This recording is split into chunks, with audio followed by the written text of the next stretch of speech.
Hi there. Tuesday morning and everything seems contrariwise here. A hare has just broken out of the copse behind me, set out one way across the field, turned and spotted me, then headed back on the route he'd just come into the wood. Two red kites have been gliding overhead in a figure-of-8 formation, each one looping back against the other. And in our Bible reading this morning, the image of God as a potter at a wheel, shaping his people in one way as he sees fit, and then when that spoils, reforming the same lump into something else.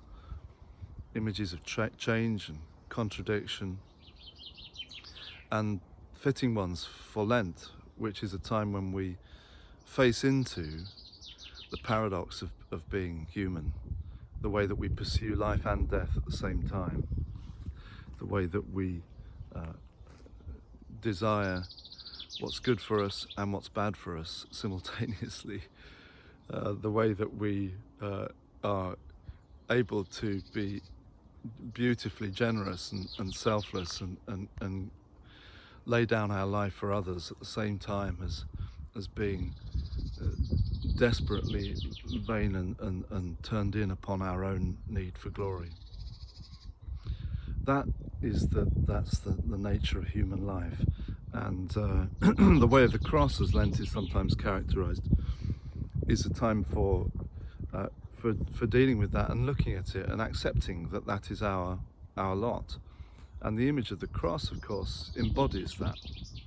The central image of the Christian faith is an image of contradiction.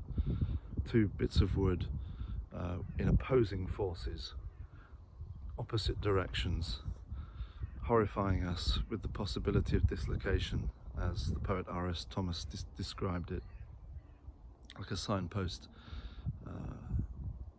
aiming in two directions at once. And so I wonder what your contradictory situations are today that you face into. I'm thinking through as I walk along how to reckon with, pursue the growth of the local church at a time of crisis and decline, two apparently contradictory things, and both have to be faced. And how do we do that? You will have your own situations where there are forces pulling in apparently and perhaps truly opposing directions, and you think, well, how can I reckon with those two things at once? That is where we are, and Lent is the season for that. And the guiding point, the destination, is in our tradition the cross of Christ, where those opposing forces and directions are resolved and held together, literally, in the suffering of the Son of Man. And that work, we believe mysteriously, leads forth into new life. More to say about that, of course, but God bless you today as you reckon with being human and as you go to ground.